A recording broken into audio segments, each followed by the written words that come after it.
จ้าสบายดีเนาะสำหรับคลิปนี้เนาะเราจะมาเรียนวิธีการสร้างโฟลเดอร์อยู่ในคอมพิวเตอร์เนาะเบื้องต้นเราจะคลิกเข้าที่หน้าจอเนาะคลิกขวาแล้วมาเลือกที่ New Folder แล้วเลือกที่ Folder เนาะสังเกตเห็นว่าจะมีโฟลเดอร์ใหม่ขึ้นมาทันทีเนาะมันจะเขียนเป็น New Folder เนาะกรณีเราต้องการเปลี่ยนชื่อเนาะก็เพียงแต่พิมพ์ซะเลยเนาะตัวอย่างว่าพิมพ์เป็นเอกสารเนาะ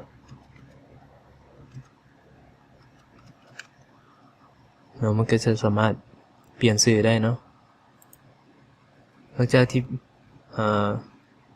คือแบบนี้เนาะก็เขียนบ่ครบเนาะหรือว่าต้องการแก้ไขเนาะเราก็เพียงแต่คลิกขวาใส่เนาะหลังจากนั้นเราก็เข้าตัวนี้ก็เนาะ show more option แล้วมาเข้าที่ rename หมายถึงการเปลี่ยนชื่อใหม่เนาะสามารถแก้ไขเนาะเราก็พิมพ์เนาะถูกต้องแล้วเนาะแบบนี้เนาะก็หลังจากนั้นก็คลิกออกเนาะหรือถ้าต้องการสร้างใหม่ก็เข้าคือเก่าเนาะคลิกขวาแล้ว New Folder เนาะถ้ามีกรณีมีหลายโฟลเดอร์เนาะเราต้องการลบทิ่มเราก็เพียงแต่คลิกขวาแล้วกดเข้าไปที่ delete เนาะโฟลเดอร์ก็จะหายไปทันทีเนาะกรณีเราต้องการสร้างโฟลเดอร์ที่เราสร้างขึ้นมาเนาะเราก็เพียงแต่ไปคลิกเข้าที่โฟลเดอร์ที่เราสร้างเนาะสังเกตเห็นว่ามันจะมีหน้าตาแบบนี้ขึ้นมาเนาะหลังจากนั้นเนาะเราก็คลิกขวาแล้วมาเข้าอยู่ที่ New เนาะแล้วคลิกที่โฟลเดอร์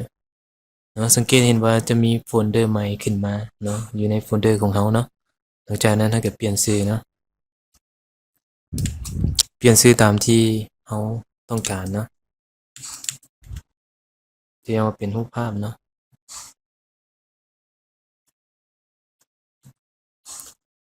รูปภาพเนาะ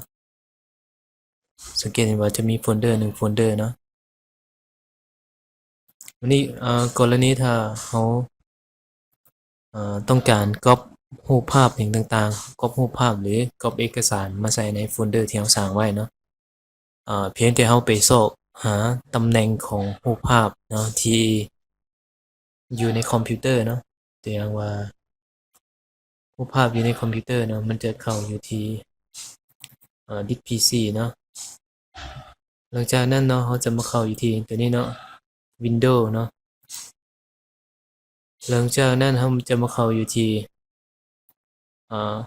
Windows เนาะจะเลื่อนลงมาเนาะจะเลื่อนเข้ามาที่ตัวนี้เนาะเว็บเนาะเว็บสังเกตเห็นว่าจะมีตัวนี้เนาะมี 4K Screen พวกนี้หมายถึงรูปภาพที่อยู่ในคอมพิวเตอร์ทุกหน่วยจะมีเนาะภาพเป็นภาพพักหน้าจออย่างต่างๆเนาะกรณีถ้าเราต้องการเห็นรูปภาพเราก็มาเข้าที่ View เนาะหลังจากนั้นเราก็เลือกตัวนี้เนาะลากไอคอน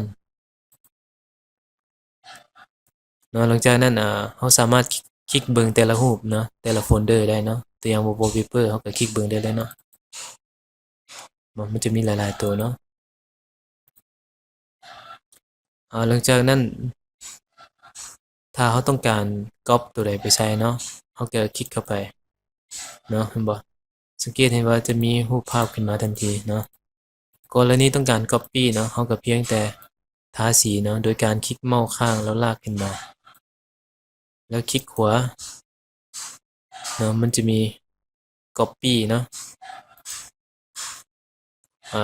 จะคลิกที่ตัวนี้เนาะ copy หลังจากนั้นเราก็มาเข้าที่โฟลเดอร์ใหม่ที่เราสร้างขึ้นมาเนาะแล้วมาคลิกเข้าที่โฟลเดอร์ของเราเนาะโฟโต้เนาะคลิกขวาแล้วเราก็จะเข้าที่ path นะสังเกตเห็นว่ารูปที่เรา copy เนาะจะมาอยู่ในตัวนี้ทันทีเลยเนาะมาอยู่ในโฟลเดอร์ที่เราสร้างขึ้นมาบ่จะมีรูปเลยเนาะหรือกรณีที่เรามีรูปภาพที่เป็นไฟล์เนาะตัวอย่างคือนี้เนาะเดี๋ยวนี้เรามีไฟล์อยู่แล้วเนาะกรณีต้องการ copy เนาะก็เพียงแต่ทาสีตัวอย่างต้องการได้2รูปเนาะ คลิกขวาแล้ว copy คือเก่าเนาะแล้วก็มาคลิกที่โฟลเดอร์ของเราเนาะคลิกขวาแล้ว paste สังเกตว่าจะมีรูปภาพขึ้นมาทันทีเนาะตัวนี้ก็เป็นวิธีการ copy รูปภาพมาใส่ในอ่าโฟลเดอร์ที่เราสร้างขึ้นมาเนาะสำหรับคลิปนี้ก็มีเพียงเท่านี้เนาะเจอกันใหม่ในคลิปต่อไปขอขอบใจ